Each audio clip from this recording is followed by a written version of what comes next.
voulez que quand un touriste vient Maurice, il vient victime d'un acte de violence ou d'agression ou de harcèlement. Et invite tout le monde stakeholder pour un échange de points de vue. Naturellement, je finis tendez, je finis présent pendant la rencontre et je finis tenir que la presse présente parce que la presse a un rôle pour jouer pour avoir un message de warning avant ce qui veut contempler les actes de violence contre les touristes et aussi que les autorités déterminées pour sévir contre tous ceux qui pour commettre un acte de violence contre les touristes ou commettre n'importe quel type de criminalité envers les touristes. Non, je finis comment vous finis que y a disons, une représentation qui fait que la police du tourisme manque d'effectifs et que qu'il faut le commissaire de police vous mettre plus d'effectifs pour qu'il y ait une présence accrue de la police dans les centres névralgiques pour le tourisme. Mais M. le ministre, il a aussi dit que le marchand de drogue aussi sévit sur la plage publique. Enfin, moi, ça, c'était là. Naturellement, moi, je prends note, comme de tout, que capable d'un problème de la drogue sur les plages publiques et bon, pour cause de ce problème avec le commissaire de police. Est-ce que vous pensez que nous avons militarisé un peu une réunion touristique? Non. Comment M. Mango demande aux policiers beaucoup pas trop? Non, les policiers, ce n'est pas les militaires. Hein. C'est pas... Non, on va être content que quand un touriste Maurice trouve un militaire partout. Ce n'est pas bon pour l'image du pays. Moi, on veut quand même que l'image qui nous donnait de Maurice, c'est l'image d'un pays qui est safe, capable de venir à côté où on vit, l'air qui on vit, sans qu'il y ait aucun risque envers la sécurité ou la vie. Il ne faut pas penser que, par exemple, la police du tourisme, par exemple, à Coudon, dans un centre trafic en flamme, dans un coin grand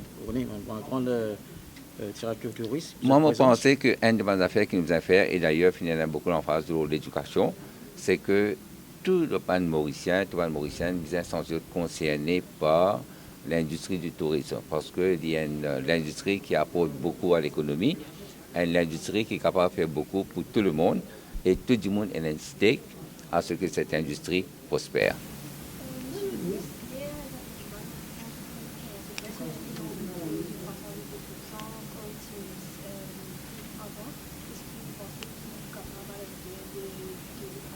Mais ce qui me trouve malhonnête de la part de Xavier Duval quand il finit de dire ça, c'est qu'au moment où c'était 2%, les attaques terroristes à New York, tu fait qu'arriver en 2001. Alors, le président prend tout ça en considération, n'a pas fait une déclaration, surtout pas un leader de l'opposition. Et je ne pas étonné du tout que l'opposition peut effriter, c'est-à-dire pour trouver qu'il soit encore une partie participe dans sa marche. C'est bon de savoir que la police du tourisme est sous la Emergency Response Service. Donc c'est une grande famille. Nous avons à peu près 400 effectifs.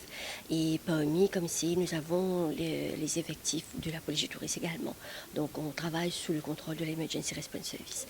On est basé à travers l'île. Donc pour assurer la sécurité, donc c'est un travail d'arrache-pied. Et on le fait de une façon très contrôlée. Et aussi nous avons un contrôle basé à Bakwa.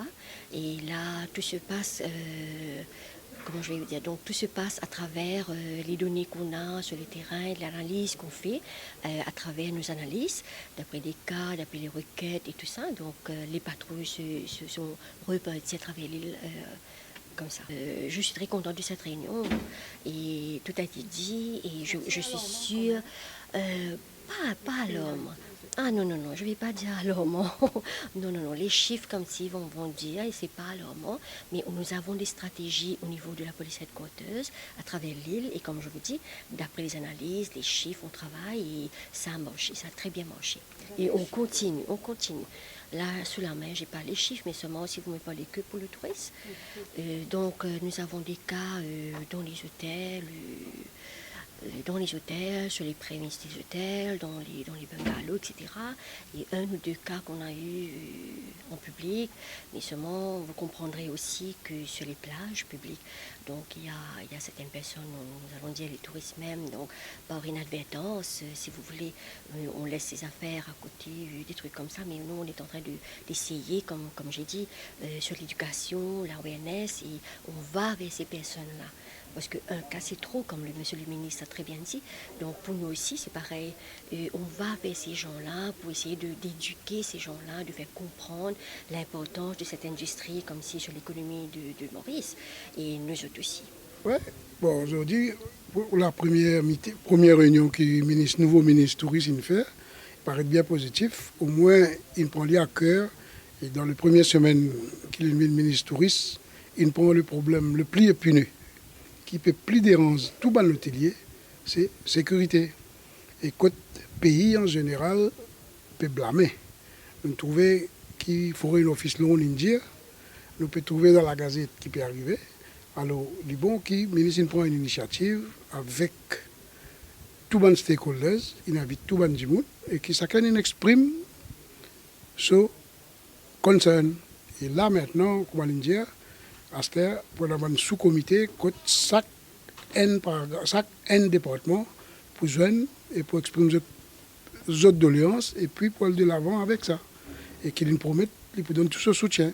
Alors c'est une initiative qui n'est pas capable d'oublier parce qu'il ne va pas oublier qu'il nous finit arriver à 1,2 million de touristes et nous peut attendre un peu plus 2017. Alors nous devons mettre tous les efforts pour ne pas y avoir cette propagande anti-Maurice là.